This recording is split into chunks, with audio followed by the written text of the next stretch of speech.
भाग 1. आपण वाटेल ते करून एक वेळ सोव्हिएत संघराज्य पाहावे हे मला फार फार वाटत होतं. ती आशा माझ्या मनामध्ये दिवसेंदिवस सारखी प्रबल होत होती. रशियातील ते कामगार राज्य कसे असेल, तिथं कॉम्रेड लेनिननं केलेली क्रांती, मार्क्सचे महान तत्वज्ञान कसे साकार झाले असेल, ती नवी दुनिया, नवी संस्कृती, नवी सभ्यता कशी फुलत असेल, या विचारानं माझं मन भारावलं होतं. मी अगदी वेडा झालो होतो. मी सन 1934च्या दरम्यान अनेक पुस्तकं वाचली होती जी जप्त केलेली होती.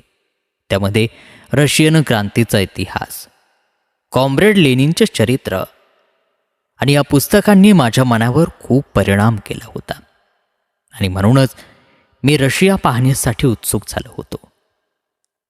कसंही करून एकदा रशियाकडं सरकावं असा माझा विचार झाला होता.